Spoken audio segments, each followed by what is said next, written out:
In 2019, I helped produce a show for CitrusTV called On the Bench. Think of it as SportsCenter for Syracuse athletics. We were almost certainly the only outlet in the city that offered television coverage of nearly every varsity team at Syracuse, and because of that, we were afforded the chance to be Syracuse fans in a way much deeper than the majority of college sports fans dive, driven by our still young idea of journalism. I only started caring about SU when I got there in 2017, so make no mistake, I'm far from a lifelong diehard, just a casual observer that got completely and utterly immersed. This is what it's been like. Syracuse football is a program with a deep, rich history that a decade and a half ago immediately switched into complete bottom feeding. It's led by Dino Babers, a fun coach in a charming, cool football way, and in 2018 it all magically came together and then went right back to the bottom. SU basketball is far too complex to break down in this space, but my time at SU coincided with the only 3 seasons where the team failed to be ranked in nearly half a century. But hey, Jim Boeheim's son is actually pretty good. Way to go, buddy. In the fall of 2019, when I was immersed into complete fandom across every sport, the Orange ended up with 2 postseason appearances, 1 postseason win, and multiple episodes of On the Bench that did not contain a single Syracuse victory. If you average out each team's winning percentage, you get .475. Now, this isn't an exact science. It ignores teams that don't compete in games against other teams, but instead place in competitions. But as far as the rightfully mighty ACC goes, Duke is the only other school with an aggregated win percentage under 500. That is thanks entirely to Duke Wrestling, who went out there 17 times and lost 17 times. Take them out of the equation, and Syracuse is, by a decent margin, the saddest fandom in the conference. Coming off of that, I made the decision to take a leap of faith and go all in on a specific team, because it was the first time in my brief Syracuse romance that I was excited to tune in at the start of the season and not tempering expectations. And in a year that changed everyone's sports fandom forever, I learned that the most successful program in this school's history is one of the most compelling in all of college sports, because it makes all of that success irrelevant. To explain why, I'm gonna need to back up a little bit.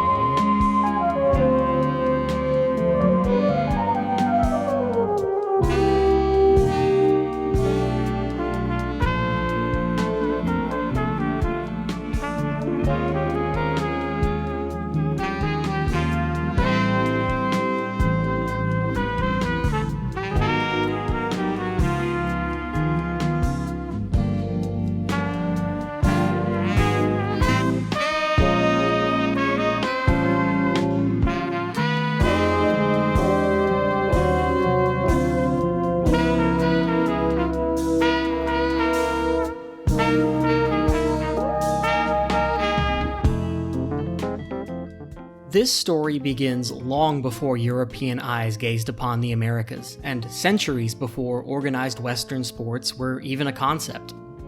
In the pre-European era, Native American tribes across the continent played their own ball and stick games, but none were like the one played by the Haudenosaunee, a confederation of 5 and eventually 6 tribes in the eastern woodlands. Each tribe had their own name for this game, but for this purpose, we'll use the Mohawk name, Tewaaraton. Haudenosaunee legend states that the first match of Tewaaraton was between the animals of the forest, and the game has been present ever since. But it was and is so much more than a simple game to these people. It's a ritual of the highest importance, strengthening a spiritual connection with the creator, the caretaker of the Haudenosaunee that functions as a god. This, combined with the tradition of calling a game to heal a sick tribe member, among many other things, would lead to Tewaaraton being dubbed the Creator's Game and the Medicine Game, using an idea of medicine that was less about healing the body and more healing the soul.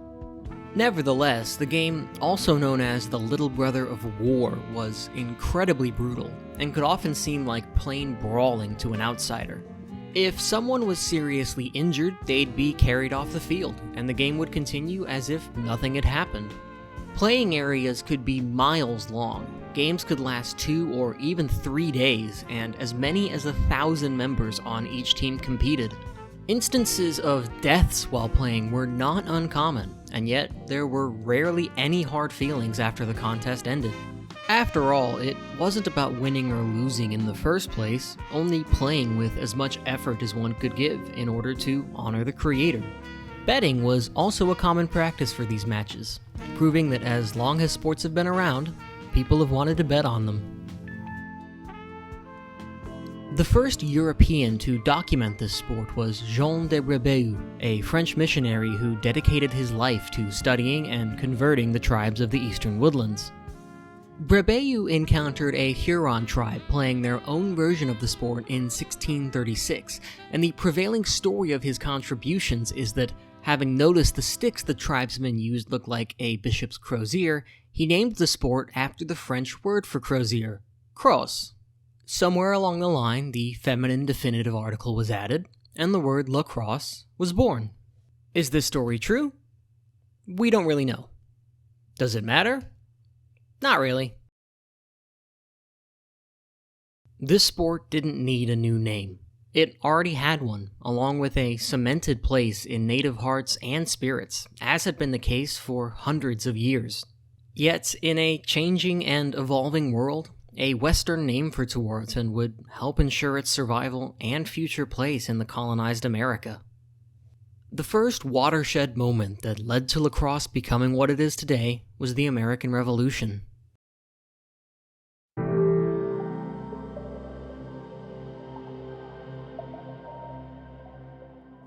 In gaining independence, American settlers rushed into upstate New York. Combined with 5 of the 6 Iroquois tribes supporting the British in the war, this forced vast numbers of Haudenosaunee to flee their ancestral homelands and move further north.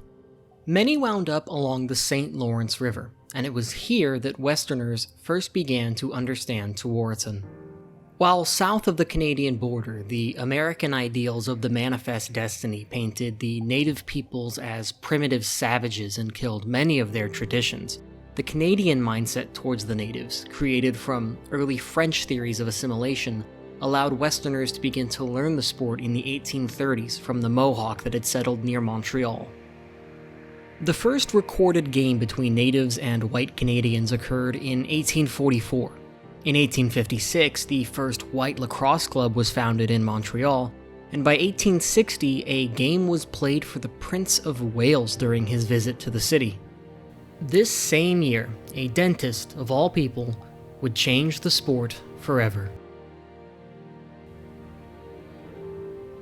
Like many of lacrosse's white founders, William George Beers is not a hero, but he had a vision for lacrosse, and he fought for it like no Westerner had before, introducing the first set of codified rules for the sport in 1860 and expanding upon them 7 years later with the founding of the National Lacrosse Association.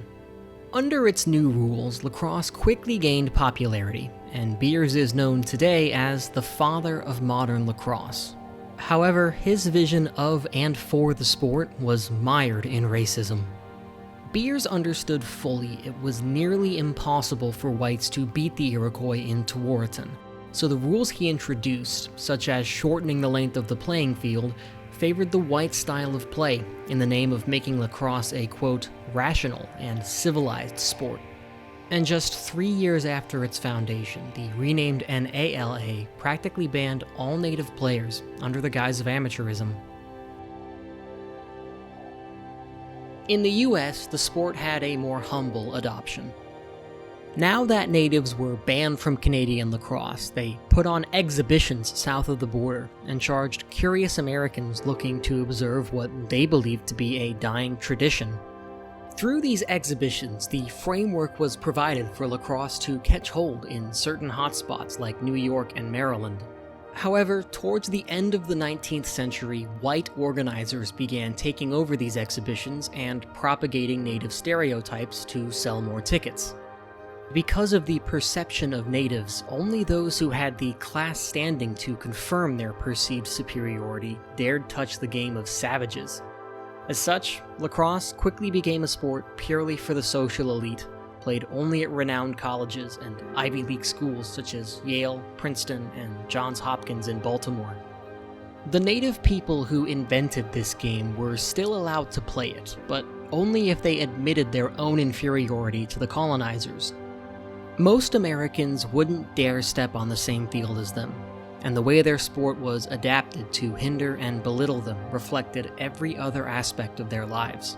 They were driven from their homelands and forced to exist only in small spaces excluded just for them, often the scraps the settlers had left over.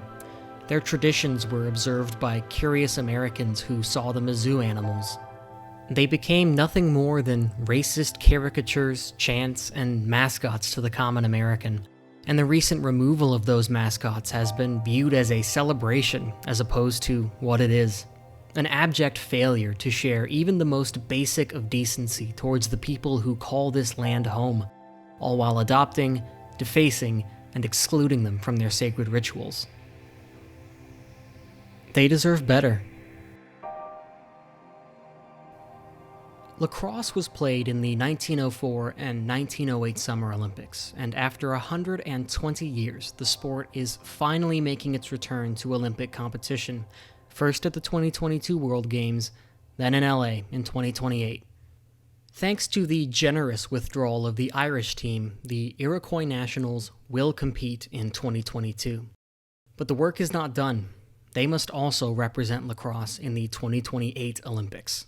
As this sport grows into what so many have dreamed it can be, it can't sacrifice its soul, and lacrosse without the Haudenosaunee isn't lacrosse at all. As far as we're concerned, the main part of this tale is just now beginning at the New York State College of Forestry, where a renowned landscape architect was hired to teach landscape engineering in 1915. The College of Forestry, better known today as SUNY ESF, is located on the campus of Syracuse University. Its students have access to most of the same amenities SU students have, and the campus is right across the street from the Dome. This new professor, while a student at Harvard 7 years prior, was a renowned athlete, starring and winning championships in both basketball and hockey, but neither of those captured the Canadians' heart the way lacrosse did. His name was Laurie Davidson Cox. Just a year after arriving at Syracuse, Cox gathered up a group of his forestry students and started a lacrosse team. Later that year, the school would recognize lacrosse as a minor sport, and 4 years later, a major sport. Laurie D. Cox was a landscape architect that technically didn't even teach at Syracuse, and yet it's because of him the last 105 years happened the way they did. In forming Syracuse men's lacrosse, Cox set in motion a chain of events that would revolutionize both a school and a sport, and few, if any, programs are more intertwined with the spirit of lacrosse than Syracuse. This campus is located on the ancient Onondaga homeland, one of the birthplaces of this game and the people who gave it to us. Through every game and in every moment played on these hills, the Haudenosaunee spirit crafts a team and program unlike anything else in all of college sports. Its stories are not about a school, but that spirit, the often marginalized people who live it, and the medicine they gave to the rest of us. A medicine that transcends far beyond the boundaries of what we know as sport. In other words, this program is touched by the Creator.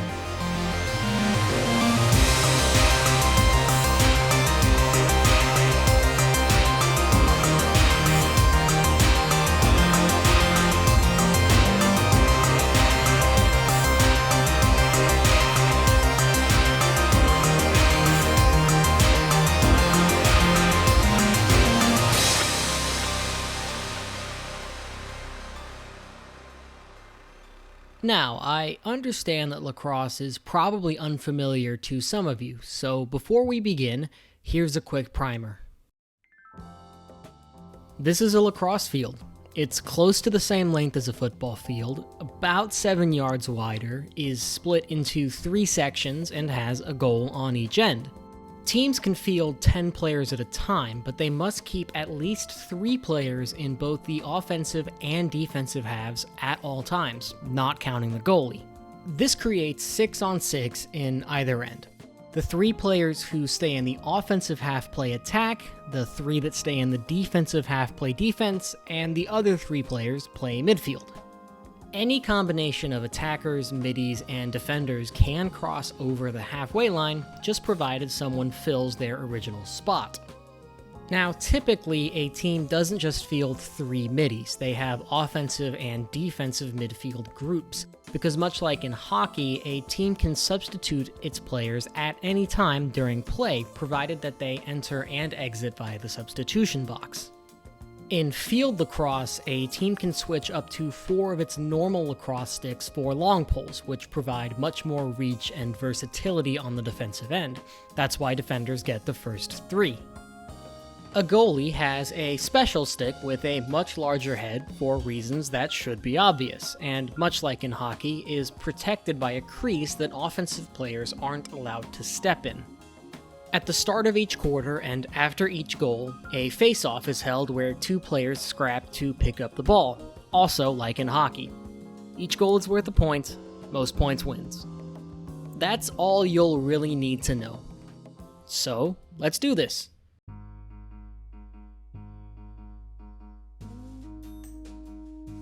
Cox's fledgling program was very nearly grounded before takeoff.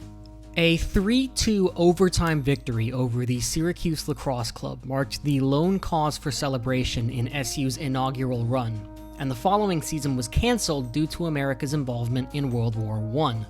The rocky start makes it all the more impressive that just 3 years later, Cuse claimed a share of the national championship, and less than a decade into the team's history, they had put together an undefeated season and claimed shares of 3 more titles.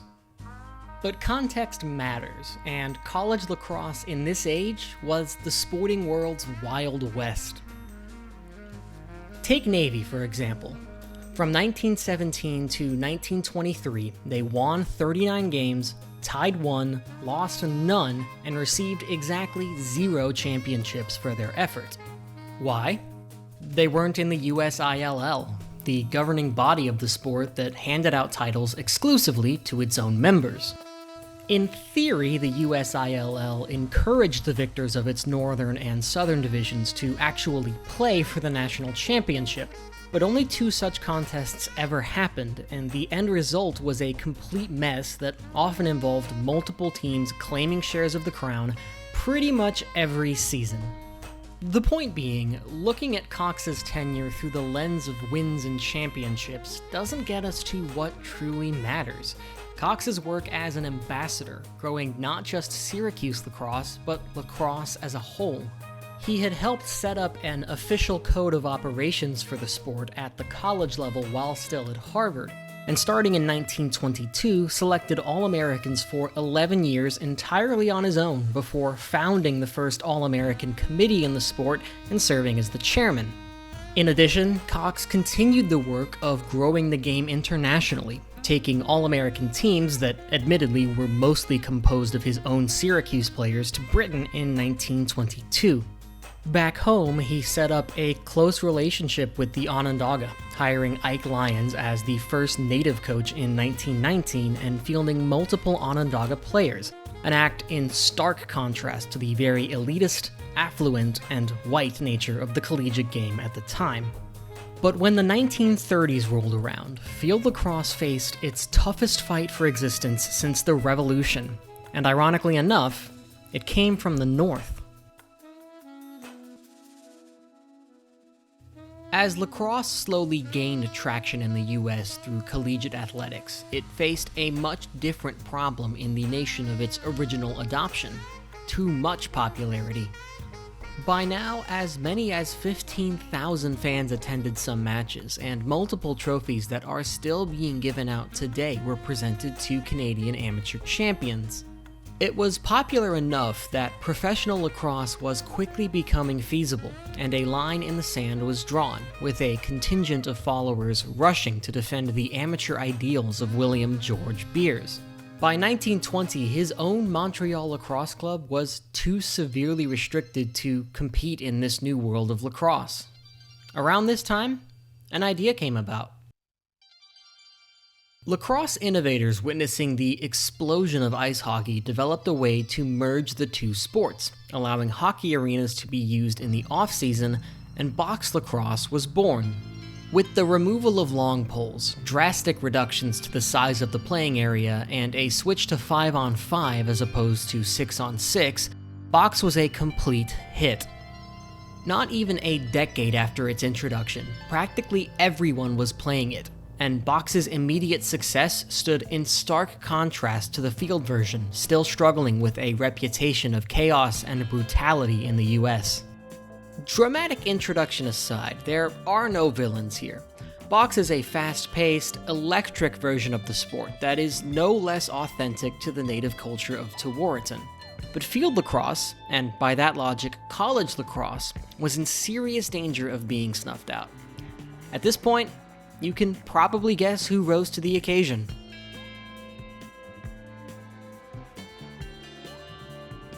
Cox first saw a box championship in 1934, and was so against it he subsequently wrote a paper on how it couldn't be allowed to move into America, lest it taint the amateur ideals the sport of lacrosse was founded upon. If you're in the amateurism is exploitation camp, you should also know that Cox refused to take a dime for his service as SU's head coach. The man practiced what he preached, and eventually, his continued insistence, combined with the influence he had garnered amongst those who played the game, kept field lacrosse alive south of the border. Were it not for him, this story wouldn't be told. Not in Syracuse, and not in the US. Laurie Cox kept the game the way he intended it to be played, even when outside forces did their very best to change it. He did more than anyone in his era to grow the sport. And when the US Lacrosse Hall of Fame named its inaugural class in 1957, the man eventually dubbed the father of American lacrosse led the way.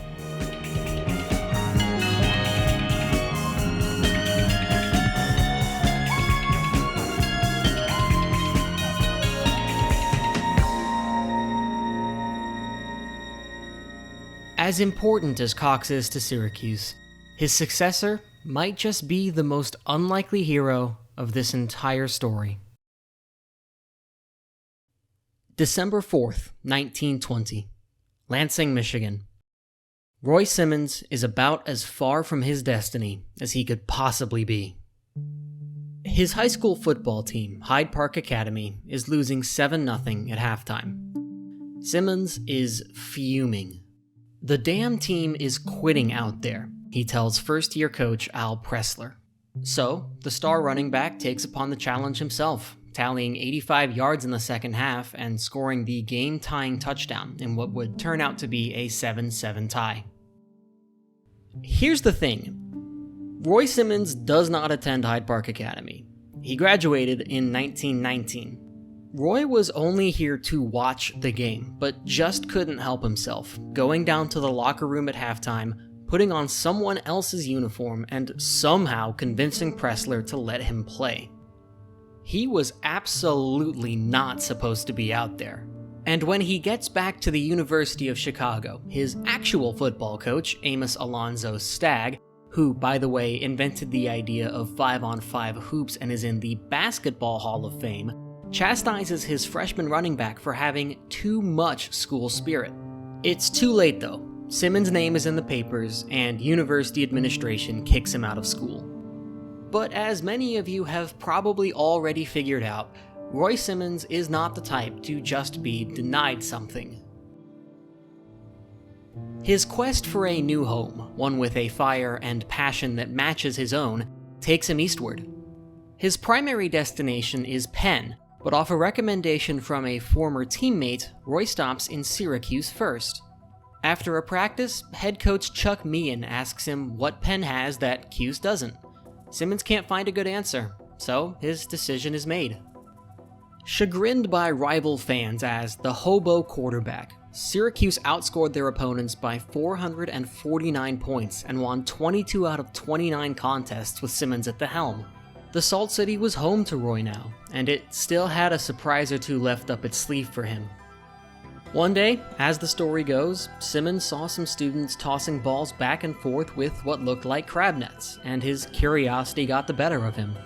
Upon asking them what it was all about, the students offered him the chance to join in. The rest, as they always say, was history.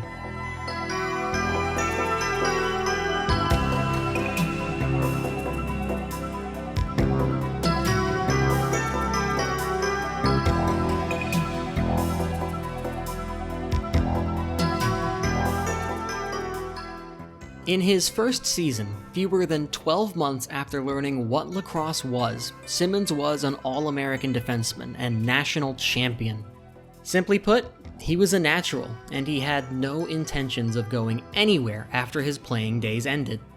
Upon graduating, he took up a backfield coaching role with the football team, and when Cox retired in '31, the school asked Roy to take his place. At the time, it had to have been seen as completely nuts. Simmons had barely played lacrosse and had never coached it in any capacity, but was now expected to replace the most legendary coach of the sport's early era. It would be akin to asking Jerry McNamara to replace Jim Boeheim after his sophomore season. And yet, it worked. Despite a 20-zip pummeling at the hands of Johns Hopkins, the Orange secured 63 wins over Simmons' first decade at the helm without registering a losing season. It wasn't quite as successful as Cox, but nearly 2 wins in every 3 contests was nothing to sniff at, especially considering Roy was literally figuring coaching out on the fly. Like Cox, he would need to navigate structural changes to the sport, as in 1933 the number of players was reduced from 12 to 10. No matter, Syracuse ran through everyone it faced but Cornell, losing by a combined 3 goals over the 2 contests the teams played. And, like Cox, Simmons would need to navigate the conflicts brewing in the world at large. He only coached the first game of the 1942 season before leaving to serve in the Navy during World War II. With Fred Schermerhorn leading the team as interim coach, SU fell to its first losing season in 12 years before the 1943, 44, and 45 seasons were canceled. When Simmons returned from the Pacific, he picked up right where he left off, jumping his winning percentage from just under 64% in his first decade coaching to nearly 73% in his second. Led by 2-time first-team All-American Bill Fuller, his 1949 squad claimed victory in 14 contests, tied for the second highest mark in program history at the time. Fuller remained SU's last first-teamer until Bruce Yancey did it in 1954. Opening the 1955 season, it was expected to be a massive void, but Yancey's midfield replacement, a sophomore out of Manhasset High School, tallied 2 goals and 2 assists, exactly the difference in the season opener against Harvard. Almost no one at the time knew it, but this sophomore was set to become the first true immortal in Syracuse lacrosse history. You know his name.